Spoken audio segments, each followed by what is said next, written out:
네, 안녕하십니까 신학과 여러분. 오늘 신학과 학회 두 번째 시간에 오신 여러분들을 환영합니다. 오늘 교수님과 함께하는 시간, 오늘 특별히 우리 김성진 교수님과 함께할 텐데 교수님 한번 학생들에게 자기소개 한번 부탁드리겠습니다. 네, 반갑습니다, 여러분. 저를 아시는 분도 계시고 또 모르시는 분도 계시는데 지난 1년 동안 연구년으로 1년 미국에 있다가 이번 학기에 이제 다시 복귀했습니다. 그래서 여러분들과 시가서 또 어떤 때는 역사서, 히브리어 이런 과목들로 여러분들과 만나게 될 것입니다. 네, 어쨌든 좋은 시간 기대합니다. 네, 감사합니다. 네, 오늘 저희가 학회를 연 이유는 김성진 교수님과 그리스도인의 연애 그리고 가정에 대해서 여러분들과 이야기를 하고자 함입니다. 또 저희들이 고민 상담의 취지로 여러분들과 학회를 열었사오니 여러분이 유튜브 실시간 댓글을 저희가 여기서 계속 확인을 하고 있거든요. 여기다가 댓글을 남겨주시면은 저희가 그 댓글을 실시간으로 확인하면서 여러분들과 소통을 하도록 하겠습니다. 네, 슬슬 많이 들어오신 줄 알고 여러분 저희 첫 번째 질문부터 한번 시작해 보도록 하겠습니다. 네, 익명의 학우가 질문을 주셨습니다. 썸이랑 연애의 성경적인 경계는 무엇일까요? 상대방이랑 함께 고민하고 있어서 답변을 듣고 싶다고 합니다. 혹시 답변을 해주실 수 있으신가요? 썸이라는 단어가 참 최근 단어인 것 같아요. 그래서 썸을 탄다라고 하는 이 단어와 또 연애라고 하는 단어는 전통적인 단어. 이제 너 연애하고 있니? 뭐 이렇게 물어보는 전통적인 단어인데 이 두 단어 사이에 여러분들은 좀 구분을 할 수 있을 것 같은데 조금만 올드 제너레이션은 이거 사실 좀 구분하기가 쉽지 않습니다. 어떤 면에서 보면 썸이라고 하는 것은 어떤 단계에서 호감이라고 하는 단어와 좀 연결이 되지 않을까 싶어요. 그래서 한 사람을 바라보면서 내가 이제 저 사람에 관해서 호감을 가지고 있는 어떤 그러한 상태라면 연애는 내가 가지고 있는 호감이 아닌 서로가 확인된 호감 안에서 서로 교제가 시작되어지는 그런 단계지 않을까라는 그런 생각이 듭니다. 그래서 뭐 이 둘 사이에 어떤 구분이 있을까라고 하는 그런 약간 모호한 점들이 있지만 보다 더 중요한 건 그런 것 같아요. 우리가 하나님의 사람을 만나는 단계에서 어느 단계가 가장 중요하냐라고 하는 그 질문이 오히려 지금 첫 번째 물었던 이 질문에 굉장히 보다 더 중요한 질문인 것 같아요. 그래서 하나님의 사람 혹은 여러 사람을 만나서 그 중에 한 사람의 하나님의 사람을 찾아야 되는 건가 내가 아니면 하나님의 사람이 나에게 올 길을 기다려야 되는 건가 라고 하는 이 부분이 사실 크리스천들에게는 더 큰 이제 문제이거든요. 그래서 그런 면에서 보았을 때 우리가 하나님의 사람을 바라볼 수 있는 그런 몇 가지 이제 원리들이 있습니다. 이 사람이 정말 하나님의 사람인가 라고 하는 그걸 확인할 수 있는 몇 가지 원리들이 있는데 여러분들이 원하는 모든 것을 다 가지고 있는 사람은 하나님의 사람이 아닐 가능성이 큽니다. 그게 뭐냐면 내가 이상형으로 내가 뭔가 저 사람이 나에게 이것을 가지고 있어서 내가 저 사람으로부터 어떤 유익을 얻으리라 라고 하는 소위 기생하고자 하는 마음으로 여러분들이 어떤 배우자를 바라본다면 그리고 그러한 사람이 여러분들 앞에 나타난다면 그런 사람들은 여러분들에게 하나님께서 허락하신 사람이 아닐 가능성이 굉장히 큽니다. 왜냐하면 결혼이라고 하는 것은 이상형을 찾는 것이 아니고 이제 이 부분에서 여러분들이 조금 오해하실 수도 있는데 결혼이라고 하는 것은 이상형을 찾는 것이 아니고 내가 섬길 수 있는 사람을 찾는 것. 그러니까 서로가 결혼은 섬기는 어떤 그러한 대상을 찾는 거지 내가 그 사람으로부터 무언가를 얻고 무언가 그 사람으로부터 유익을 얻어서 내 삶에 무언가 그 사람의 것을 가져와서 내가 누리고자 하는 그러한 것들은 전통적인 그리고 성경에서 이야기하는 그러한 결혼의 개념은 아닙니다. 그러니까 최근에 우리가 결혼 혹은 결혼이라고 하는 제도가 하나의 상업적인 개념으로 이렇게 바뀐 이후의 결혼은 그 사람이 무엇을 가지고 있느냐라는 것을 보는 거예요. 그런데 성경은 결혼의 대상을 이야기를 하면서 그 사람이 무엇을 가지고 있느냐가 아니고 오히려 그 사람에게 무엇이 없는가라고 하는 것을 살피는 것이 사실은 성경적인 호감, 우리가 썸을 탄다라고 하는 단계에서 그 사람이 가지고 있는 것, 그 사람이 뭔가 성취한 것, 혹은 그 사람의 배경이 되는 것을 내가 얻어서 뭔가 내가 좀 편해지고자 하고 내가 좀 뭔가를 누리고자 하는 그런 호감, 그런 썸이라면 그것은 굉장히 잘못된, 그리고 결과론적으로 여러분들에게 유익을 주지 못하는 그러한 썸일 가능성이 큽니다. 그러니까 오히려 성경적 썸은 이런 거죠. 항상 우리 크리스천들은 모순이거든요. 모순된 삶을 살아가는 것. 성경적 썸은 없는 것을 찾아서 내가 그 사람에게 무언가를 주고자 하는 것이, 이것이 성경적 썸이라고 봅니다. 그리고 그곳에서부터 사실 연애가 상대방이 서로에게 그러한 어떤 호감에서 시작되어서 뭔가를 뜯어내려고 하는 썸이 아닌 내가 주려고 하는 썸에서부터 시작이 되어서 서로를 섬기고자 하는 그 마음에서 시작되어진 어떤 단계를 연애라고 이렇게 보는 것이 맞는 것 같습니다. 그래서 제가 바라볼 때는 제가 여러분들의 어떤 썸이라고 하는 단어와 제가 느끼는 그 단어 사이에 차이가 있을 수는 있지만 제가 바라보는 썸, 그리고 성경적 썸이라고 하는 것은 그러한 개념이라고 저는 생각을 하고, 그러한 면에서 본다면 성경적 썸과 연애는 사실 좀 단계적으로 내가 저 사람을 호의라고 하는 면에서 바라보았을 때 내가 그를 위해서 무엇을 할 수 있을까라고 하는 그러한 측면에서 하나님이 나에게 주신 것을 저 사람에게 나누어 우리가 하나가 될 수 있는 그러한 호감에서 시작이 되어서 서로가 서로를 섬기려고 하는, 서로를 알아가는 단계가 연애, 그리고 그 연애에서 이제 하나님께서 허락하신 결혼, 한 몸이 이루는 그 단계로 나아가는 결혼, 이렇게 이제 세 단계 정도로 우리가 성경적인 어떤 그런 이성 교제를 이해하면 좋을 것 같습니다. 네, 좋은 답변 감사합니다. 교수님의 답변이 질문을 하신 질문자가 그리고 지금 이 학회를 듣고 있는 여러분들에게 충분한 답변이 되었을 거라고 생각합니다.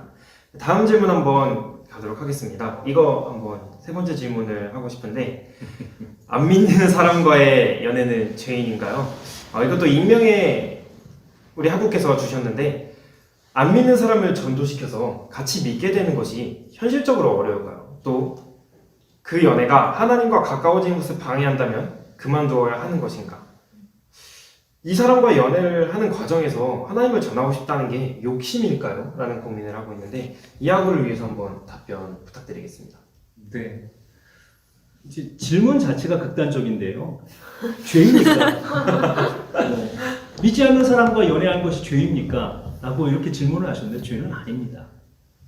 그러나 결혼은 우리가 결혼을 선교의 대상으로 삼는 것은 굉장히 어리석고, 그러니까 우리가 우리의 삶 가운데에서 어떠한 선을 그어놓고 이 선을 넘으면 죄다 아니다라고 하는 구분의 그런 영역이 아니고, 하나님께서 나에게 주신 이 결혼이라고 하는 이 복을 우리가 어떻게 누릴 것이냐라고 하는 그런 측면에서 보았을 때 결혼은 선교의 대상이 아니고 무언가 내가 하나님 앞에 온전한 사람이 되어져 가는 과정입니다. 그래서 내가 온전함을, 결혼을 통해서 온전함을 이룬 이후에 선교를 하는 거예요. 그런데 내 자신이 아직 불완전한 상태에서, 그러니까 결혼이라고 하는 이 제도가 좀 이런 질문을 먼저 좀 던져봐야 될 것 같아요. 결혼이 어떠한 문화와 시대에 따라서 변할 수 있는 상대적 가치인지, 아니면 시대와 지역과 문화가 바뀌어도 절대 변할 수 없는 절대적 가치인지, 이 부분에 대한 경계를 먼저 우리가 정해놔야 그 다음에 이제 결혼을, 누구와 결혼을 할 것이냐, 결혼을 어떻게 할 것이냐, 한 사람하고만 꼭 결혼해야 됩니까? 혹은 이성하고만 꼭 결혼해야 됩니까? 이런 질문들이 다 여기서부터 사실은 시작이 돼야 되는 거예요. 만약에 결혼이 문화와 시대와 지역과 인종에 따라서 다르게 변화할 수 있는 상대적 가치라면 결혼은 시대가 변하면서 결혼의 모양이 변할 수 있습니다. 그러니까 우리가 한복 안 입잖아요. 요즘에 한복 안 입잖아요. 우리가 현재 입는 옷이잖아요. 이런 것들을 그냥 우리 시대에 입는 옷이에요. 그와 같이 결혼도 그냥 시대와 어떤 문화가 바뀌면 언제든지 바뀔 수 있는 것으로 생각하는 그런 상대적 가치라면 요즘에 이야기하는 비혼, 졸혼, 뭐 다양한 것들이 다, 심지어는 우리 동성애, 심지어는 요즘에는 짐승과 결혼을 하는 그런 것들도 다 가능할 수 있어요. 그런데 만약에 결혼을 하나님의 창조 질서 안에 넣어서 마치 해가 뜨고 달이 뜨고 물이 높은 곳에서 낮은 곳으로 흐르고 자연의 어떤 변하지 않는 그 하나님의 창조 질서 안에 결혼이 있다면 결혼은 시대와 문화와 인종과 지역을 뛰어넘어서 항상 그 안에 절대적 가치를 가지고 있는 거예요. 자, 그렇다면 결혼을 왜 하는가라고 하는 그 문제를 먼저 우리가 좀 이야기를 해야겠죠. 그러니까 결혼을 왜 합니까? 성경은 결혼을 내가 필요해서 무언가, 그러니까 시간이 지나서 내가 좀 외로워, 혹은 밥 해줄 사람이 필요해, 혹은 애를 낳아줄 사람이 필요해. 이런 어떤 필요에 따라서 결혼을 하는 그런 것이 아니고 성경에서는 사람이라고 하는 존재가 하나님 보시기에 온전함, 그러니까 온전한 사람을 이루기 위해서 하나님께서 만드신 제도가 결혼입니다. 바꿔 말하면 결혼을 하지 않으면 아직 우리는 하나님 앞에서 불완전한 그러한 존재로 보여진다는 거죠. 왜냐하면 하나님께서 남자와 여자를 만드실 때 한 남자와 한 여자를 온전하게 만드시지 않고 이들의 연합을 통해서 온전함을 이루기 위해서 남자도 부족하게 만들고 여자도 부족하게 만들고, 그리고 남자가 가지고 있는 것을 가지고 여자를 채워주고 여자가 가지고 있는 것을 가지고 남자를 채워주도록, 그래서 서로가 상호 보완할 수 있도록 한쪽을 비우고 한쪽을 채우는 그러한 형태로 남자와 여자를 만드셨다. 그래서 남자와 여자는 사실 다르게 만드셨어요. 우리 몸의 어떤 그런 모습도 다를 뿐만 아니고 생각하는 구조, 생각하는 패턴, 가치관, 바라보는 시각, 이런 모든 것들이 사실은 다르게 만드셨습니다. 그런데 이제 그 다름이 서로를 불편하게 만드는 것이 아니고 하나님은 그 다름이 서로가 온전하게 되어지고 그 다름이 오히려 어긋남이 아닌 어울림이 될 수 있도록 결혼을 우리에게 비밀로서, 그러니까 이게 참 오묘한 비밀로서 하나님께서 만드신 거예요. 자, 그래서 지금 우리가 믿지 않는 사람과 연합한다라고 하는 그 측면을 보면, 연합이라고 하는 것은 어떤 면에서 보면 하나님 안에서 서로가 서로에게 부족한 것을 바라볼 수 있고 채워주고자 하는 그러한 것이 결혼의 최종적인 목표라면, 믿지 않는 자라고 하는 이런 어떤 대상, 그러니까 창조주 하나님에 대한 고백이 없는 사람, 나를 만드신 하나님이 계시고 내 삶을 주권적으로 인도하시는 하나님이 계시다라고 하는 이 고백이 없는 사람과 연합하여 온전함을 이루는 것은 굉장히 힘이 듭니다. 불가능한 것은 아니에요. 그러나 한 사람이 일생 동안에 결혼을 통해서 내가 온전하여서 이 가정을 통해서 혹은 나를 통해서 하나님께서 많은 사람들 혹은 많은 곳에 가서 하나님의 일을 하도록 하나님께서 나를 세우셨는데, 그 하나님이 나에게 주신 그 어떤 힘과 에너지를 한 사람을 변화시켜서 그 사람과 연합하는데 굉장히 많은 에너지를 쓸 가능성이 있고, 가정이 연합되지 않으면 그 사람이 이루는 어떠한 사역도 사실은 온전하지 못합니다. 그렇기 때문에 이건 어떤 율법 안에서 믿지 않는 자와 결혼하는 것은 죄다라고 하는 그러한 측면이 아니고, 우리가 보다 더 하나님 앞에서 이 짧은 세월 가운데에서 하나님께서 언제 우리를 부르실지 모르는 우리의 어떤 이 제한된 삶 가운데서 결혼 안에서 연합하여 이제부터 해야 될 그 많은 일들을 감당하기 위한 그 어떤 그 긴 시간들을 준비하는 과정의 결혼이 아닌, 결혼이 곧 그 사람과 한 사람과 믿지 않는 사람과 연합하고 온전함을 이루는 것이 일평생 그의 사역이 되어버리는 거예요. 그럼 그 사람은 가정을 벗어나서 혹은 그 온전함을 이룬 이후에 감당해야 될 사역이 계속 미루어지는 거죠. 그래서 우리가 하나님 앞에서 보다도 효과적으로 우리의 삶을 살기 위해서 결혼은 믿는 자와 하는 것이 가장 좋습니다. 그러나 이제 문제는 그거죠. 이미 내 마음에 어떤 사람이 들어왔을 때는 이러한 원리가 전혀 귀에 안 들어옵니다. 내가 복음을 전하지 않으면 저 사람은 누가 복음을 전하겠습니까? 내가 저 한 사람만 구원하고 가도 저는 하나님 앞에서 떳떳합니다. 뭐 이제 별의별 이제 그 이야기를 아주 성경적 다양한 구절을 가지고 이제 자기 어떤 그 저 사람과의 그 만남을 믿지 않는 자와의 만남을 합리화시키고 싶어 하죠. 그러나 시간이 지나면 수없이 많은 제가 결혼 상담을 하고 수없이 많은 그 사람들을 만나서 이야기를 하면 결국 시간이 지나면 찾아와서 다 한 말이 목사님 너무 힘들어요. 너무 힘들어요. 여러분들 선배 가운데에서도 한 형제가 믿지 않는 자매와 결혼을 했어요. 저는 말렸습니다. 결혼하지 마라. 앞으로 사역을 해야 되는데 아직 그 가정도 그렇고 그 자매도 그렇고 아직 신앙생활을 하지 않는데 굉장히 힘든 삶이 될 것이다. 결혼을 했어요. 근데 거의 한 주마다 찾아와서 이야기를 하는 게 너무 힘들다. 그래서 이제 나중에는 이제 이 형제가 굉장히 순한 사람인데 나중에는 아내를 때려서 이게 이제 문제가 돼서 그것 때문에 이제 연락이 왔어요. 아주 순한 형제가 가정 안에서 신앙의 문제로 갈등을 하다가 결국은 폭력을 행사하게 돼요. 이런 것들이 결국 하나님 보실 때 우리가 뭐 연애할 때는 그 사람 외에 안 보이잖아요. 모든 어떤 그런 나의 모든 신학이 다 그 사람에게 어떤 정당화 혹은 그 사람과 결혼하는 것에 정당화시킬 수 있는 그곳에 다 소위 이제 깔때기 신학이라고 그러죠. 모든 것을 한 곳으로 모아서 나의 모든 그 관심은 그 사람 뭐 이렇게 되잖아요. 그런데 이제 많은 인생의 선배들의 이야기를 또 성경 안에서 어떤 펼쳐지는 삶들을 살펴보면 결혼은 준비하기 위해서 하는 거지 결혼은 선교하기 위해서 여러분들의 가정이 선교 현장이 되어서는 안 돼요. 여러분들의 가정은 온전함을 이루고 그 이후에 모든 가정이 하나가 되어서 하나님의 일을 감당하는 그러한 곳이 되어야 된다는 거죠. 그래서 이 원리를 또 저는 뭐 절대화시키고 싶지는 않습니다. 왜냐하면 분명히 불신자와 결혼하여서 그 가정을 구원한 그러한 어머니들, 그러한 자매 혹은 그러한 형제들의 이야기가 있습니다. 그러나 그들의 이야기를 들어보면 너무 삶이 고달팠고 너무 힘들었다라고 이야기를 합니다.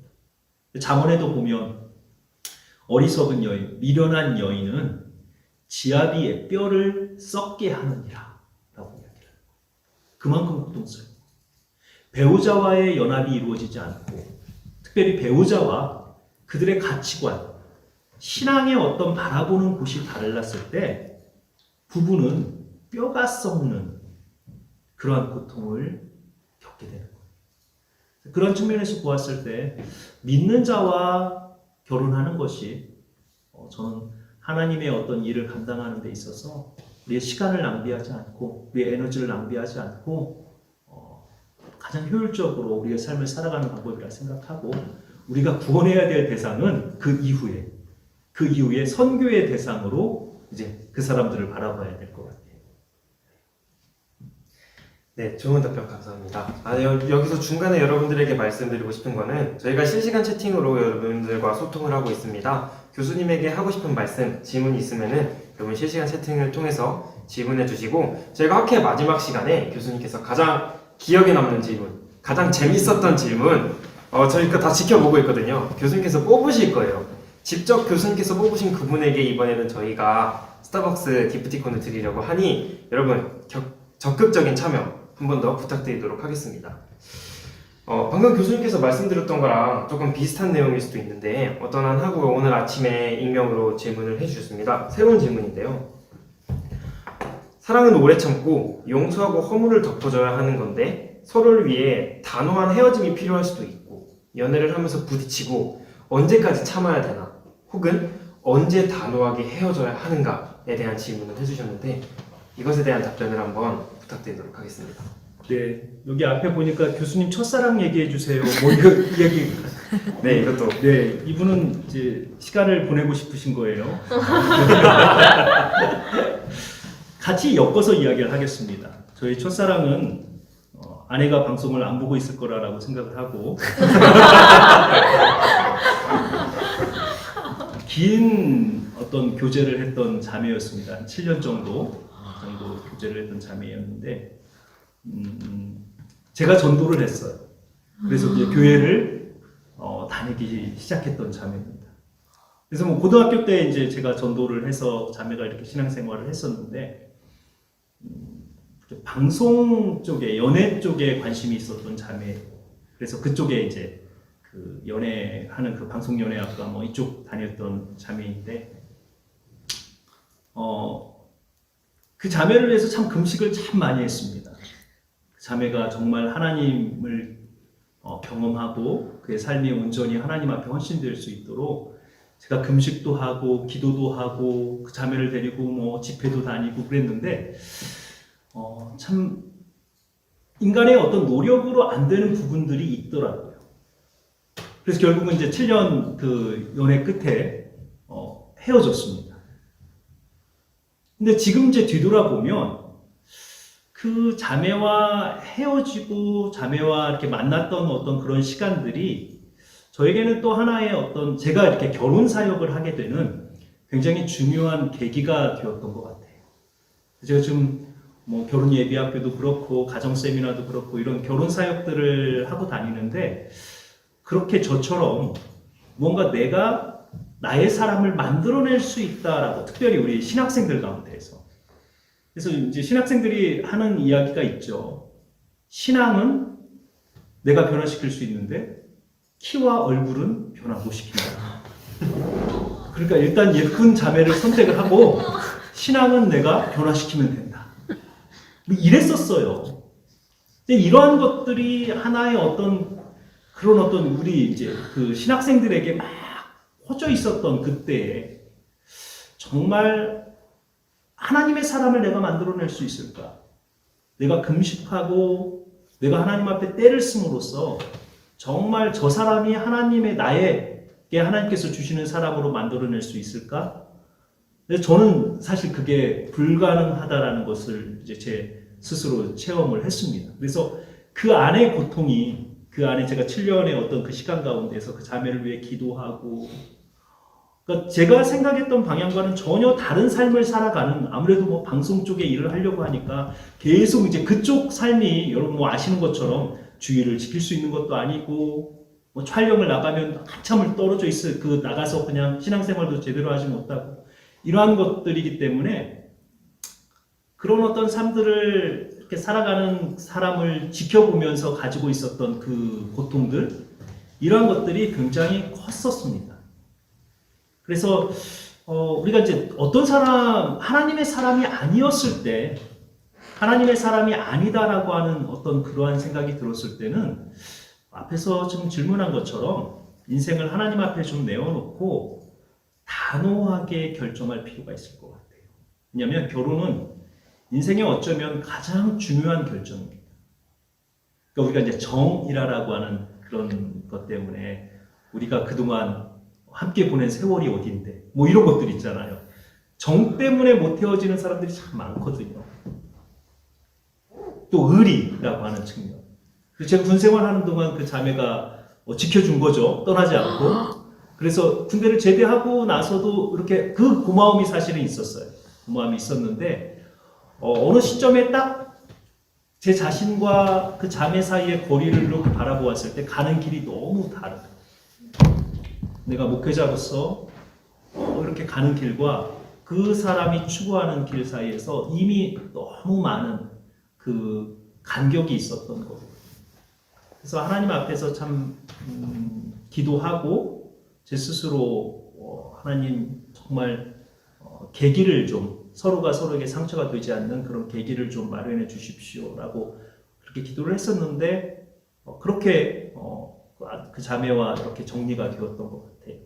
그래서 만나는 것도 뭐 어떤 면에서 보면 하나님께서 허락하신 거지만 조금 사귀고 있는 자매 혹은 형제가 정말 하나님께서 나에게 주시고 우리가 함께 걸어갈 사람이 아니라면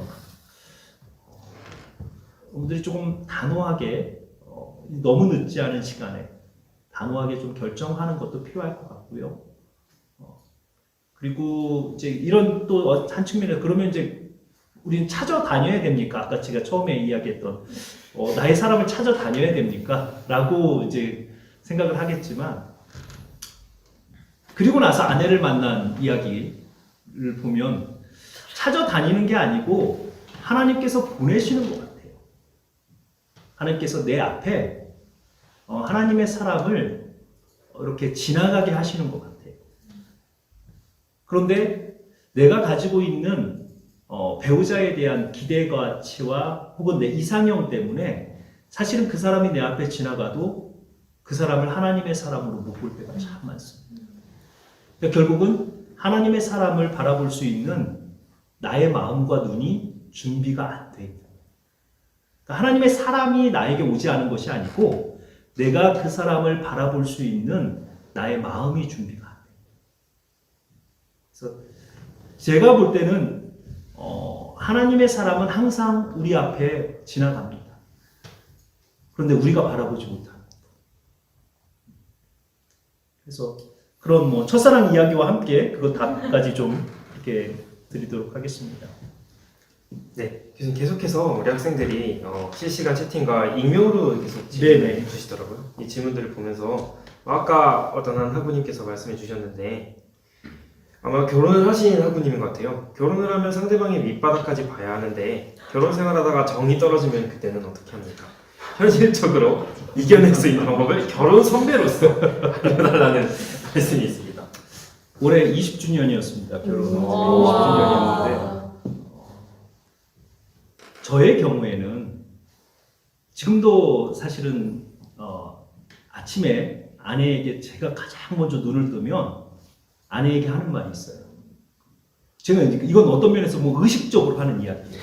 여보, 나는 이 세상에서 당신이 제일 예뻐. 당신이 제일 좋아. 닭살이 돋는 이야기지만 저는 아침에 눈을 뜨면 아내에게 가장 먼저 그 이야기를 합니다.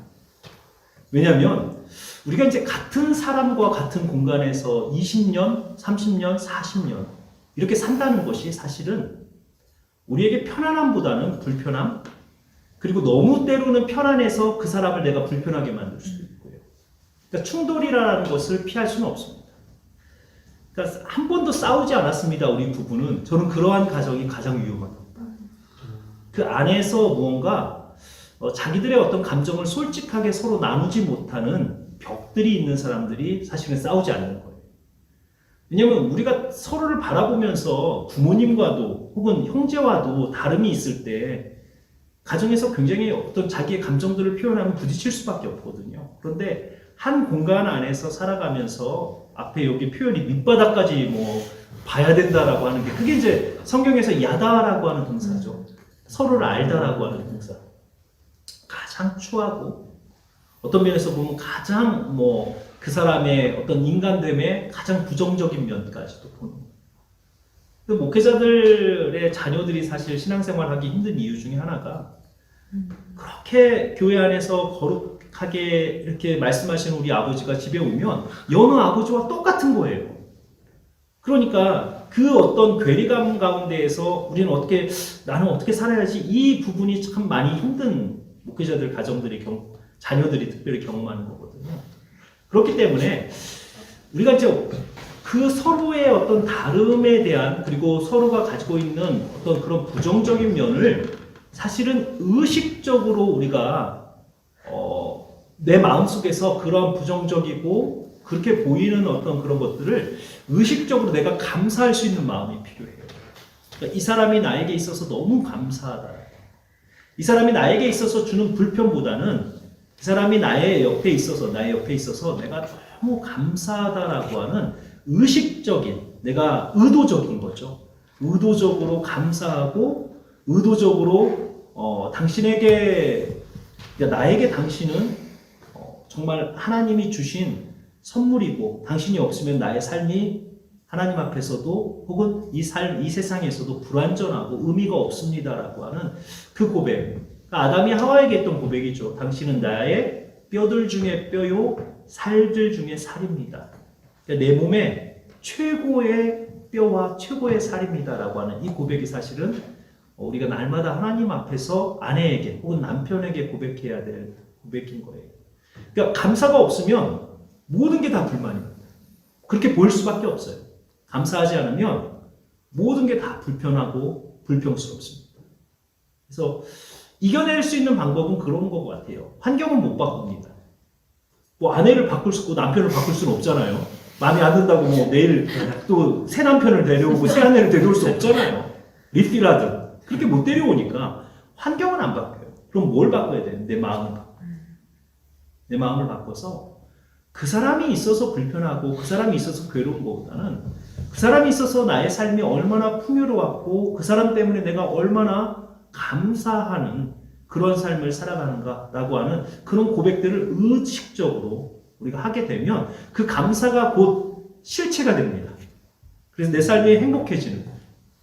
제가 앞에 아침에 일어나서 하는 저의 의식을 제가 의도적이라고 이야기했던 것은 자꾸 그렇게 하면 할수록 제가 처음 저희 아내를 만났을 때부터 20년 살았는데 지금이 저에게는 아내가 훨씬 더 아름다워요. 이건 상당히 자기 최면일 수도 있지만 전 스스로 그렇게 아침마다 이야기를 합니다. 네. 네, 감사합니다.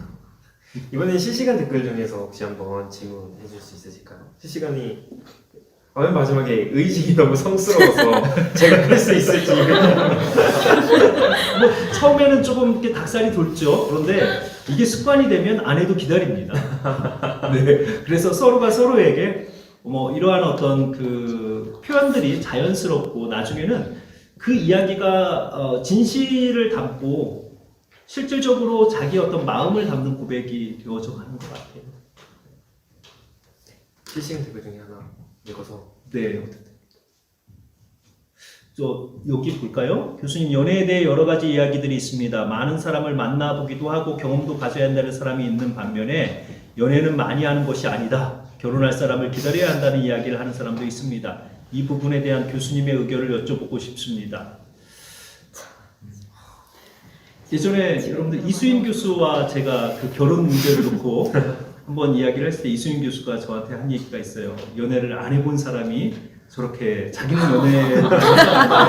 연애를 안 해본 제가 연애에 대해서 이야기하는 것이 조금 어색하다. 저희가 학교를 같이 다녔습니다. 이수인 교수하고. 그래서 이수인 교수는 아주 활발하게 그리고 저는 주로 도서관에 좀 많이 있었습니다. 목회자들도 마찬가지, 둘 중에 하나인 것 같아요. 많은 사람을 만나보아라. 부모님들도 마찬가지고 어떤 그런 철학들이 많은 사람을 만나보고 그가 그 중에 한 사람이 하나님의 사람일 수 있지 않느냐. 목회자들에게 마찬가지고요. 그리고 또 한편으로 보면 여러 사람을 만난다라고 하는 것이 또 하나의 위험 부담도 있는 거예요. 왜냐하면 많은 사람을 만나다 보면 누가 하나님의 사람인지를 모를 때가 더 많아요.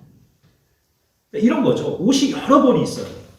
여러 벌이 있을 때는 나에게 맞는 옷이 어떤 옷인지 사실 잘 모를 때가 많아요.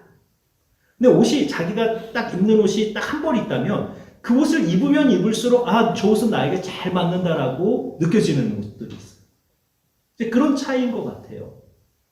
이건 어떤 면에서 보면 그 사람의 그 퍼스널리티와도 많이 연결이 되는 것 같아요.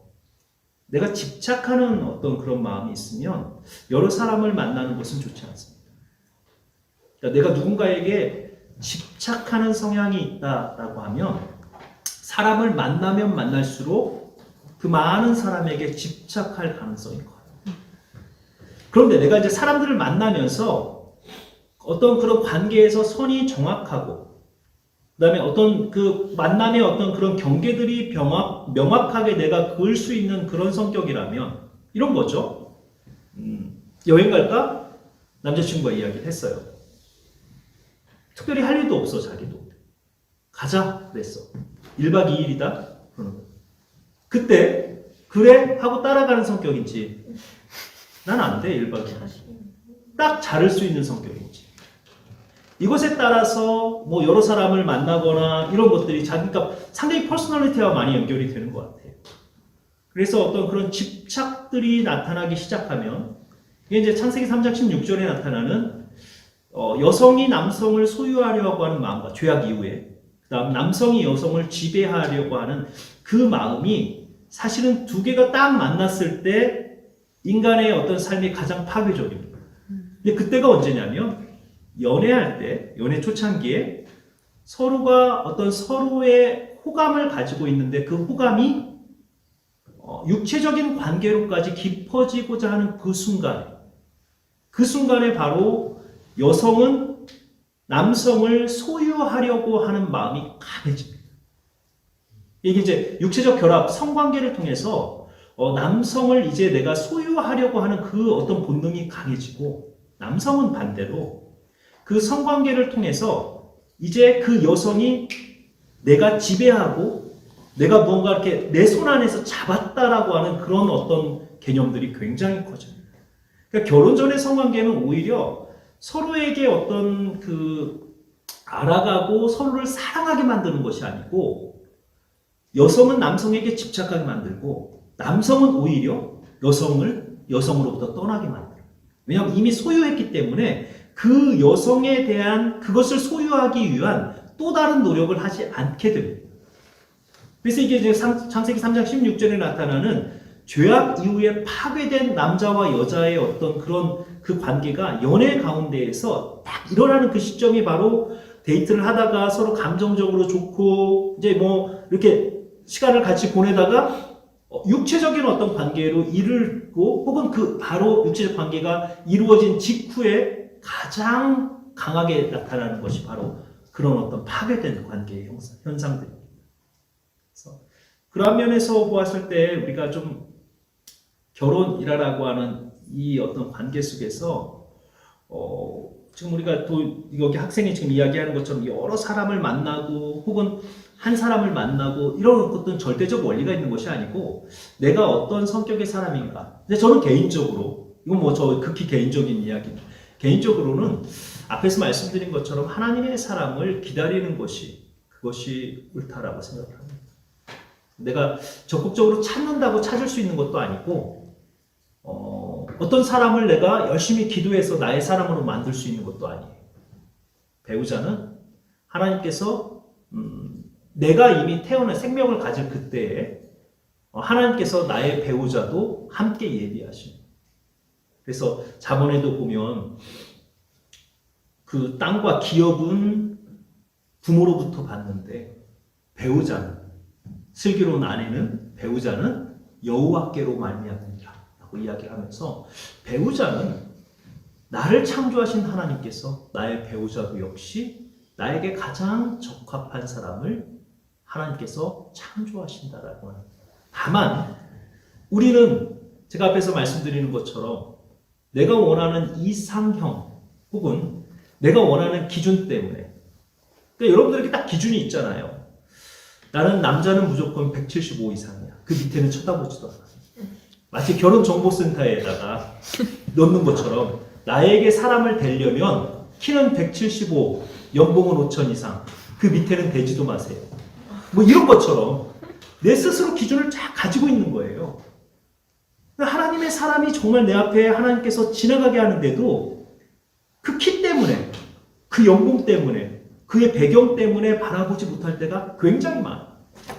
그래서 그런 면에서 우리가 좀 우리의 마음을 좀 더 열고 하나님의 사람이 나한테 지나갈 때 그 사람을 바라볼 수 있는 그러니까 많은 기회를 내가 만드는 것이 아니고 하나님께서 오히려 나에게 주신 기회를 내가 바라볼 수 있는 그런 마음이 훨씬 더 중요한 것 같아요.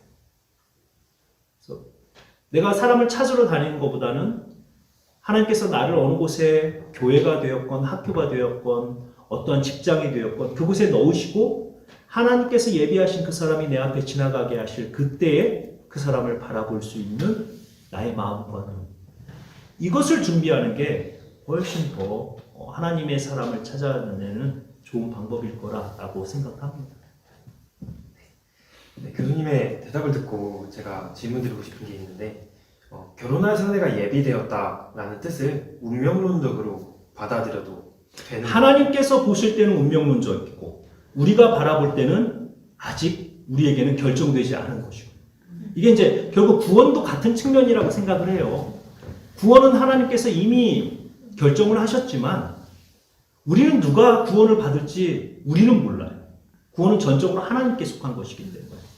우리에게도 마찬가지죠. 하나님께서 보실 때 우리에게 나를 만드신 하나님께서 나의 배우자를 만드셨다라는 이것은 어떤 면에서 보면 하나님의 측면에서는 결정되어져 있는 거예요. 그런데 이제 우리가 볼 때는 이 사람인지 저 사람인지 우리는 모르는 거예요. 그럼 어떤 과정이 필요하냐면 하나님의 앞에 끊임없이 묻는 과정이 필요한 거예요. 그래서 우리가 어떤 사람을 만나서 그 사람과 연애하고 함께 시간을 보내는 이 시간이 필요한 과정이 뭐냐면 내가 그 사람을 뭐 알고 그 사람의 취미가 뭔지 그 사람이 뭐 이걸 아는 것이 아니고 끊임없이 뭘 물어봐야 되냐면 둘이 하나님 앞에 하나님 우리가 하나님께서 서로 만나게 하신 그 사람들입니까? 라고 하는 이것을 하나님 앞에 끊임없이 묻고 기도하고 기다려야 돼요. 하나님의 응답. 이 과정이 사실 연애의 기간이 우리에게 필요한 그런 이유라고 저는 생각을 해요. 그래서 어떠한 과정을 통해서 여러분들이 같이 신앙생활을 하고 같이 기도하고 저는 개인적으로 이제 아내를 만나면서 아내를 사실 저는 서로 얼굴을 보지 않고 결혼합시다 이렇게 결정을 했어요. 아내는 미국에 있었고 저는 한국에 있어요. 아내 유학을 먼저 가서 미국에 있었고 저는 한국에 있었는데 그렇게 결정을 하게 된 계기가 그때는 서로 뭐 이런 인터넷이 없었을 때 이메일만 딱 있었을 때입니다. 1990년대 후반이니까 이메일이 막 이제 천리안 여러분 잘 모르겠지만 이런 것들이 활성화되던 그런 때입니다. 그래서 그때 같은 기도 제목을 가지고 기도를 하고 응답받은 것을 같이 이렇게 기도 제목들을 올리는 거예요. 놀랍게도 같은 시간 안에 같이 이렇게 그 어떤 기도 제목들을 올리는데 하나님께서 우리의 삶 가운데에서 저와 이제 그 아내의 삶 가운데서 같은 응답을 계속 주시고 그래서 하나님의 사람이다라고 하는 것을 확인하는 그 과정이 결국은 저희는 하나님 앞에 기도하고 하나님께서 저와 아내에게 동시에 같은 응답을 주심으로 우리에게 하나님께서 이렇게 말씀하시는구나 이런 과정을 몇 번을 거쳤습니다. 그리고 나서 우리는 하나님께서 만나게 하신 사람이니까 우리 결혼합시다. 이렇게 된 거예요. 불과 메일이 오고 가고 3주 만에. 그때는 전화도 안 했을 때고 서로 뭐 얼굴도 몰랐을 때인데. 이제 더 놀라운 건 저와 저의 아내가 사실은 같은 학교에 다녔고 15명이 듣는 같은 수업도 듣고 있었어요. 저는 그때 이제 그 7년 동안 사귀었던 자매가 있었기 때문에 그 어떤 뒤에 저는 앞에 매일 앞줄에 와서 공부를 했고 아내는 제일 뒷줄에 와서 15명 그 듣는 수업에 한 200명 듣는 수업에서도 저는 앞줄에 아내는 뒷줄에 아내는 제가 그 200명 정도 듣는 수업에서 발표했던 내용까지도 다 기억을 하고 있었어요. 우리는 그걸 언제 알았냐면 결혼을 하고 나서 3, 4개월 정도 지난 후에 우리가 같은 수업을 들었고 같은 공간에 있었다는 것을 그때서야 알고 이게 참 놀라운 거죠. 그때는 보이지 않았던 사람이 어느 하나님의 때가 되어서 그 사람을 얼굴도 안 봤는데 같이 얼굴을 볼 수 있는 기간이 있었는데 그때도 못 보고 진짜 하나님께서 만나게 하실 때는 얼굴도 안 봤는데 너무 확신이 있었던 거죠. 그러한 측면에서 우리가 하나님의 사람을 찾아가는 어떤 그 과정은 우리가 뭐 적극적으로 찾는다고 찾아지는 것도 아니고 결국은 하나님의 그 때를 좀 기다림이 우리에게 필요하지 않을까라는 그런 생각이 듭니다. 이제 열린 마음, 나의 모든 조건과 나의 모든 관점을 내려놓고 정말 하나님께서 나에게 보내는 사람, 붙이는 사람이 누구인지를 기다리는 그 마음이 필요합니다. 네, 좋은 답변 감사합니다. 네, 교수님 실시간 채팅 중에서 약간 이 두 질문을 엮을 수 있을 것 같은데 한하구가 결혼을 전제로 연애를 했다가 헤어지면 상실감이 큰데 결혼을 생각하며 연애를 하는 것이 좋을까요? 언제든지 헤어질 수 있다는 생각으로 연애를 하는 게 좋을까요? 라는 질문과 연애에 계속 실패한다면 독신의 은사를 받은 건가요? 절대 자기 얘기는 아니라고 합니다. 잘 모르겠는데 절대 자기 얘기는 아니라고 하는데 이 두 가지의 답변을 부탁드리겠습니다. 그러니까 연애가 왜 계속 실패할까?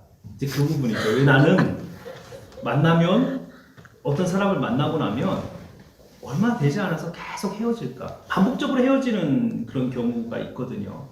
이제 이런 것들은 단순히 이제 그 사람이 하나님의 사람이 아닐 가능성도 있겠지만, 혹은 내가 다른 사람과 함께 대화하고 함께 시간을 보내는데 미숙해서 그럴 가능성도 큽니다. 그래서 연애를 누군가를 만나서 교제를 하는데 반복적으로 짧은 시간 안에 이렇게 헤어진다라고 하면 일단 자기 자신의 어떤 그 대화하는 방법 혹은 상대방과의 어떤 그런 관계 속에서 이런 거죠. 음식점에 가면 메뉴를 내가 먼저 잡는지 아니면 상대방에게 먼저 주는지 이런 것부터 하나하나씩 좀 뒤돌아볼 필요가 있어요.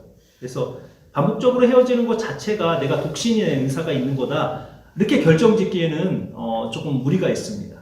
그러니까 독신은 하나님께서 주신 하나의 기프트예요. 선물이고, 그러니까 내가 독신인지 아닌지를 알 수 있는 하나의 방법이 있어요. 그게 뭐냐면 남자와 여자의 다름이 사실은 한 남자와 한 여자 안에 부족함이 있는 거거든요. 그런데 그 부족함이 내 몸 안에 어느 정도 함께 있고 강함이 함께 있는 거예요. 그래서 내가 자매 같으면 내가 남자가 없어도 마치 남자와 연합한 것처럼 온전하게 살아갈 수 있는 사람, 이런 사람들이 독신의 은사를 가지고 있는 사람. 남자 같은 경우도 내가 자매가 없어도 자매가 있는 것처럼 온전함을 이루고 살아갈 수 있는 사람, 이러한 사람들이 독신의 은사를 가지고 있는 사람. 그런 것들이 되지 않을 때 우리는 이런 거죠. 육신의 어떤 정욕을 이기지 못하고 내 마음이 외로움을 굉장히 많이 타고 뭐 가을이 되면 갑자기 막 허전해지고 학교를 혼자 거닐러 다니고 뭐 그런 사람들 있잖아요. 여기에도 제가 아는 한 친구가 있는 것 같아요. 가을이 되면 이상해지는 이런 사람들은 독신의 은사는 아니에요. 그런 사람들이 내가 독신이다라고 착각을 하게 되면 뭐냐면 사람들 앞에서는 혼자 사는 것 같은데 실제 삶 가면 여러 사람하고 같이 살 가능성이 많아요. 여러 사람하고 마음을 나누면서 몸을 나누면서 같이 살 그런 가능성이 굉장히 많은 거죠. 이게 이제 괴리감이 생기기 시작하는 거예요. 그래서 그런 사람들은 독신의 은사가 아니에요. 독신의 은사는 하나님이 특별하게 주신 선물이고, 그래서 내가 자매이지만 하나님이 남자에게 주셨던 추진력, 강함 이런 것들이 내 안에 있다면 독신의 은사가 있을 가능성이 크고, 내가 남자이지만 하나님께서 여성에게 주었던 신중함과 직관력이 나에게 있다 하면 독신의 은사가 있을 가능성이 커요. 그래서 그런 것들은 일반적인 것이 아니에요.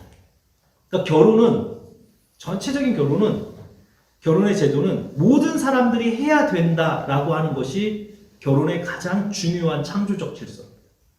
나는 독신의 은사가 있기 때문에 결혼 안 했다는 거 아니고, 나도 결혼을 해야 되는데 특별하게 하나님께서 나에게는 은사를 주셔서 결혼을 하지 않고도 하나님의 형상으로서 온전하게 살아갈 수 있는 능력을 주셨을 때 우리는 그 결혼을 하지 않고도 하나님 앞에 하나님의 형상으로서 살아갈 수 있는 그러한 사람이 될 수 있는 거죠. 그거 아주 특별한 거예요. 독신의 은사. 네, 도란따지님 잘 새겨 들었기를 바랍니다. 그리고 그 전에 아까 말씀드렸던 결혼을 전제로 연애를, 이것에 대한 답변도 부탁드리겠습니다. 결혼을 생각하며 연애를 하는 게 좋은 것인지, 혹은 언제든 헤어질 각오를 해야 하는지. 여러분들이 나이에 따라서 좀 다를 것 같아요. 고등학생이 결혼을 전제로 사귄다? 뭐 이건 좀 너무 것 같고, 여러분들이 이제 대학을 다닐 때 보면 제가 이렇게 보니까 한 3번 바뀌더라고요. 한 3번, 4번은 바뀌는 것 같아요. 그러니까 1학년 때는 이 형제를 만났다가 또 한 2학년 말이 되면 또 이렇게 바뀌고, 또 3학년 바뀌고, 뭐 이렇게 이제 3번 정도는 바뀌는 것 같아요. 이제 그럴 때마다 나는 너하고 결혼할 거야. 뭐 이런 마음으로 만약에 한다면 서로가 상처가 될 가능성이 많겠죠. 그래서 우리가 어떤 아까 제가 이제 썸이라고 하는 그 과정을 이야기를 하면서 그러니까 성경적 썸 이렇게 이야기를 하면서 성경적 썸의 어떤 과정에서 서로를 알아가고 내가 저 사람과 혹은 저 형제와 저 자매와 그 함께하고 앞으로 그 하는 그 결혼을 생각하고 뭐 이런 과정들에서 보았을 때 성경적 썸은 좀 준비하는 단계로 내가 결혼을 하겠다라고 하는 그 신념이 들기 전까지의 어떤 그런 시간들이 그런 어떤 성경적 썸의 단계가 아닌가라고 생각을 해요. 그래서 이 사람과 정말 결혼을 하겠다라고 하는 마음이 들 때는 상당히 시간이 지난 이후일 가능성이 큽니다. 그리고 여러 가지 그러니까 내적, 외적 증거들을 통해서 그래서 내 마음 안에서 내가 정말 저 사람이 하나님의 사람이다 라고 하는 그런 확신이 있고 또 하나 필요한 것은 외적인 증거. 그래서 여러분들이 신앙의 선배들이나 혹은 여러분들 둘을 아주 잘 알고 있는 어떤 그러한 분들 이러한 분들과 두 사람이 가서 우리가 이렇게 교제를 하려고 합니다 라고 이야기를 했을 때 너네 참 좋겠어 둘이 만나보면 좋겠어 라고 하는 여러 사람이 너네 둘은 만나면 좋을 것 같아 라고 하는 이런 어떤 외적인 어떤 그런 증거들 이것도 사실은 무시해요.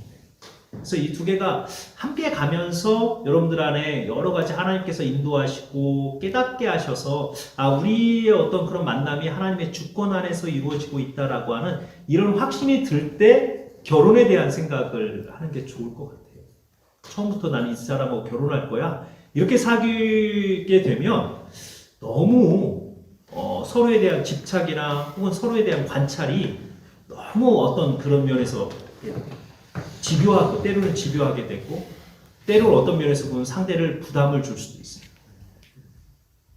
그래서 이제 그런 면에서 보면 데이트할 때 지켜야 될 선들이 있는 거죠. 이제 앞에서 이제 우리가 스킨십 부분을 좀 이야기를 해야 되겠지만 제가 이제 고등학생들 혹은 대학생들, 청년들 이렇게 세미나를 가면 가장 많이 나오는 그런 질문들이 있어요. 고등학교 학생들 그 세미나를 가면 뭐 요즘 아이들은 아예 목사님 자유행위는 그러면 죄입니까? 뭐 이런 얘기들 고등학생들 그러니까 고등학생들에게는 이제 어떤 성적인 자기들에게 일어나고 있는 성적 변화와 어떤 성적인 어떤 그런 욕구에 대한 어떤 그런 질문들이 많다면 이제 대학생이나 청년들에게 가면 이 성적인 욕구의 파트너로서 상대방을 스킨십이라고 하는 그런 부분에 있어서 내가 교제하고 혹은 어떤 내가 만나는 어떤 그 사람과 어느 선까지의 스킨십이 가능합니까? 또 어느 선이 넘어가면 안 됩니까? 라고 하는 이런 질문들이 많아요. 사실 성경 안에도 정답은 없습니다. 어떤 사람은 손만 잡아라. 어떤 사람은 이렇게 얼굴 이상 이렇게 이야기를 하는데 저는 이제 성경학자로서 제가 이렇게 성경을 바라보면서 이 문제에 대해서 제 나름대로 내리는 어떤 그런 결론은 하나님께서 에덴 동산에서 아담과 하와를 쫓으실 때 그들에게 옷을 입혀서 이들을 나가게 하셨거든요. 왜 그랬을까라고 하는 거예요. 왜 옷을 입혀서 이 두 아담과 하와를 부부를 보냈을까? 그리고 그들이 벌거벗은 모습을 이전에는 부끄럽게 생각하지 않았는데 왜 죄악이 들어간 이후에 이들은 서로가 벌거벗은 모습을 보고 부끄러워했을까? 그런 면에서 보았을 때 죄악은 결국은 죄악 이전의 부부는 서로를 보호하고 배려하는 대상으로서 성도 마찬가지. 성이라고 하는 것도 서로를 보호하고 배려하는 것으로 그래서 하나가 되는 어떤 그런 과정으로서 성을 그들이 어떤 하나의 그 성이라고 하는 행위를 했다면 죄악 이후에는 이미 그들의 마음이 오염이 되면 그들의 몸이 오염이 되어서 여성은 남성을 소유하려 하는 대상으로 성을 사용하고 남성은 여성을 지배하려고 하는 대상으로 그 방법으로 성을 사용하기 시작을 하는 거죠. 그렇기 때문에 하나님께서 옷을 입히셨다라고 하는 것은 어떤 그 성이라고 하는 것이 이렇게 소유와 지배의 대상이 아닌 그들의 어떤 온전한 연합을 이루기 위한 하나님께서 허락하신 그 창조적 질서대로 사용되기 위해서 하나님께서 1차적으로 보호하시는 과정이라고 생각돼요. 그렇다면 지금도 스킨십이 어디까지 가능합니까? 라고 이야기를 했을 때 저는 개인적으로 그렇게 생각해요. 생식과 관련된 부분. 그러니까 여성에게는 이제 남성과 여성에게 다 생식기와 연관된 부분. 여성은 특별히 생식과 그러니까 생식이라는 것은 아이를 낳아서 기르는 과정까지. 그래서 여성에게는 이 가슴까지 포함되어지는 그 가려지는 그 부분이 결혼 전에 서로에게 노출되는 것은 이건 죄악을 자극할 가능성이 굉장히 큽니다. 그래서 스킨십이라고 하는 것이 결국은 우리가 손을 잡고 뭐 서로 어떤 뭐 키스를 하고 가벼운 키스를 하고 얼굴을 맞대고 뭐 등을 이렇게 저는 이런 것들은 가능하다고 봐요.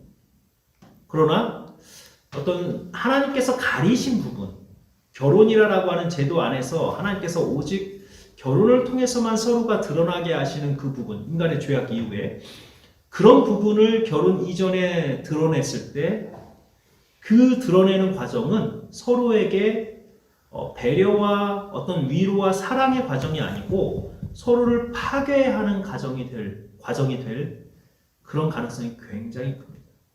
그래서 스킨십의 어떤 그런 범위도 그런 어떤 면에서 보면 하나님이 가리신 것을 결혼 이전에 드러내는 행위는 잘못된 행위라고 봅니다. 그럼 교수님 이쯤에서 질문 드리고 싶은 게 한하구가 어제 익명으로 아주 긴 문장으로 좋은 질문 주셨는데 성인이 되어서 처음으로 이성 친구를 사귀었습니다. 모든 게 처음이라 어떻게 해야 할지 몰랐고 처음으로 이성과 스킨십을 했습니다. 스킨십이 싫었지만 거절을 못하였고 작은 스킨십조차 하나님께 죄지는 느낌이 들어서 너무 괴로워하였습니다. 그러면서 잠자리를 갖게 되었고 마음이 힘들어서 죄책감에 시달리며 살고 끔찍한 마음을 먹고 이것이 사랑이라 착각했다고 하였습니다. 그리고 또 이성 친구는 이건 사랑이다 라는 말을 철석같이 믿고 그것이 그럼으로 인해서 본인 삶이 너무나도 피폐해지고 그 기억이 너무 끔찍해서 지워버리고 싶은 기억이라고 하고 이 일을 계기로 결국에는 헤어졌다고 합니다. 하지만 그 일로 인해서 이성 친구와 닮은 사람만 봐도 거부 반응이 일어나고 너무나도 괴로워하는데 하나님 앞에서 혼전 순결을 지키지 못한 것에 있어서 너무 괴로울 때 이것을 어떻게 해야 하는지 궁금하다고 합니다. 평생 죄책감을 가지고 살아가야 하는가? 혹은 벗어날 방법은 있는가? 회복될 수 있는가? 이것에 대한 답변. 최근 통계를 보니까 남자 대학생 통계 보니까 남자 대학생들 같은 경우 65%에서 70%가 대학 다니는 동안 성경험이 있고 자매들 같은 경우는 50% 이상이 대학 다니는 동안 성경험이 있다라고 이런 어떤 통계들이 나왔더라고요. 사실 미국 같은 경우는 그런 통계가 무의미할 정도로 그러니까 대학 안에서 제가 미국에서 사역을 하면서 이제 놀랬던 게 한 대학을 갔는데 자매가 살고 있는 기숙사에 저희가 이제 그 자매 짐 갖다 주고 이제 신방을 하러 갔는데 갑자기 형제가 같은 룸에서 형제가 샤워를 하고 수건만 딱 하고 나오는 거예요. 그게 뭐냐면 화장실이 하나고 방이 두 개가 이렇게 나눠진 거예요. 문이 있고 들어가면 이쪽에 침실이 있고 이쪽에 침실 가운데에 샤워실이 있는데 그냥 미국 대학은 이걸 남자 여자의 어떤 구분 없이 그냥 같이 넣어요. 근데 이런 어떤 대학 안에서 성적 순결을 지킨다라고 하는 것이 미국 대학 같은 경우는 사실 뭐 유럽은 더 심하고요. 의미가 없는 어떤 그런 시대가 되어버렸습니다. 그런데 정말 하나님 앞에서 우리가 하나님의 사람들로서 살아가면서 이 성적 순결의 문제, 이제 이 문제를 어떻게 바라볼 것이냐라고 했을 때 저는 이제 성경 안에서 두 가지의 원리를 제가 제시를 합니다. 첫째는 성결이라고 하는 원리. 성결이라고 하는 원리는 어떠한 하나님께서 우리에게 명령하신 것을 끝까지 지키고자 우리의 몸을 지키고 우리의 마음을 지키고자 하는 어떤 그러한 우리의 노력, 이런 것들을 성결이라고 이야기합니다. 또 하나의 원리는 정결이라고 합니다.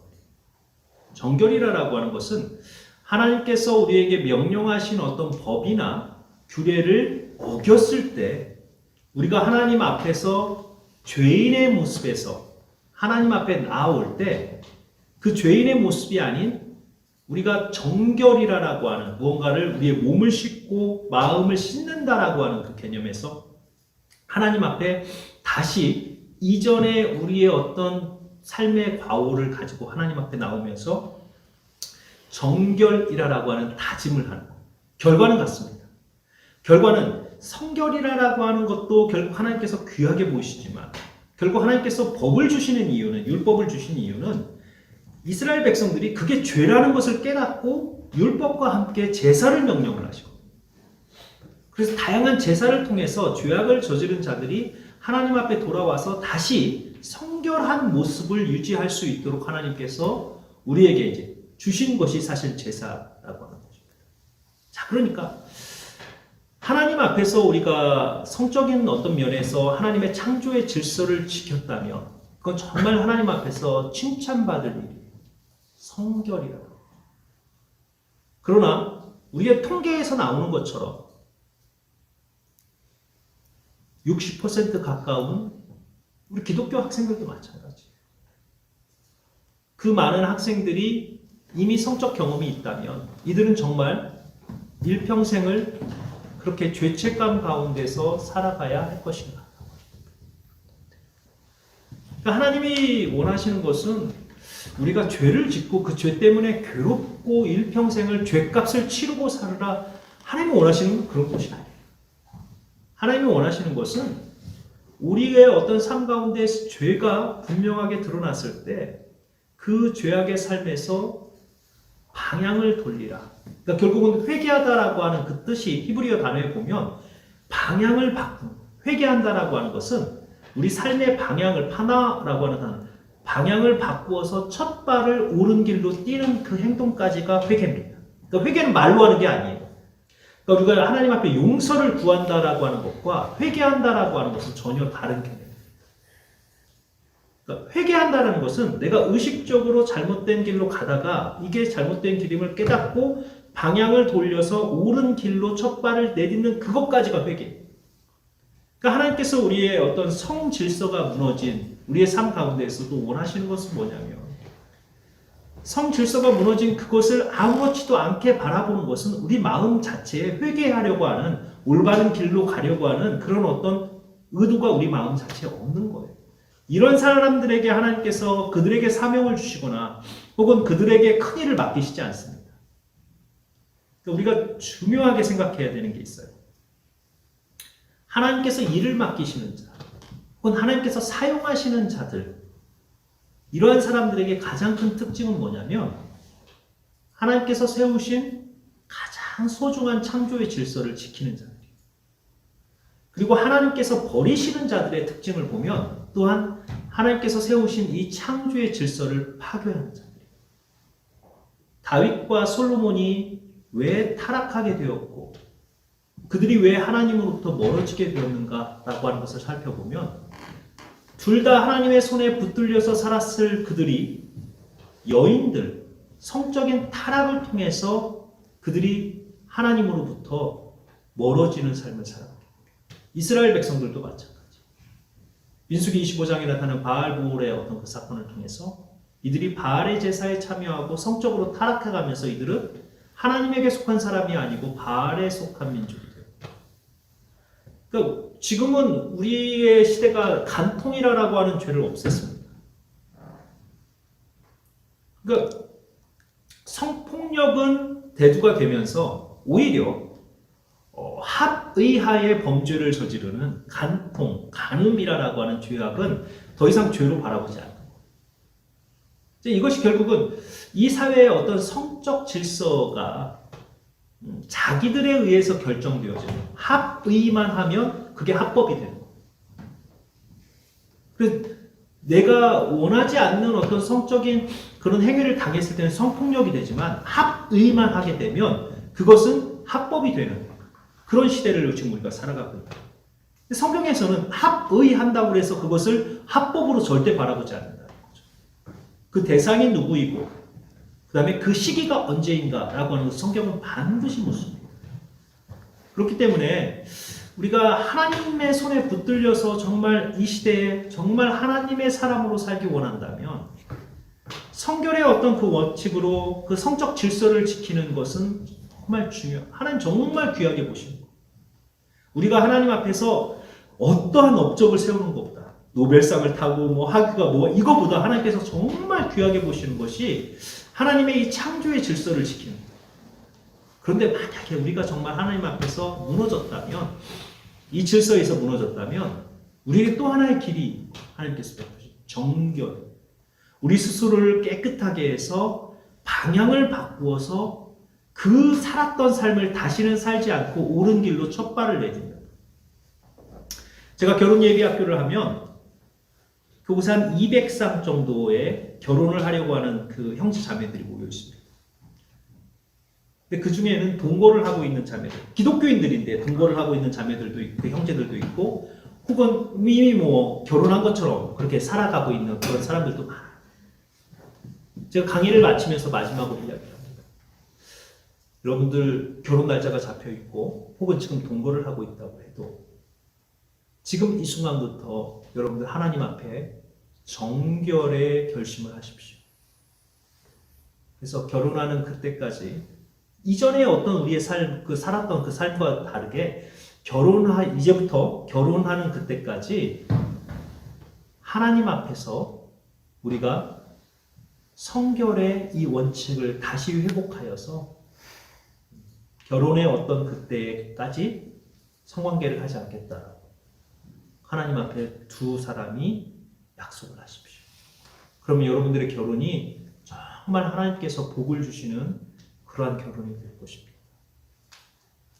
그러니까 이런 면에서 보았을 때 지금 우리 하구가 했던 고민도 결국은 하나님께서 원하시는 것은 우리가 그 죄책감 가운데서 수치와 두려움과 정말 그런 것들로 하나님으로부터 멀어져 있고 아담과 하와가 숨었던 것처럼 그렇게 살아가는 것이 아니고 오히려 내가 잘못된 길임을 깨닫고 방향을 돌려서 옳은 길로 첫 발을 내딛는 것을 하나님은 기다리고 계십니다.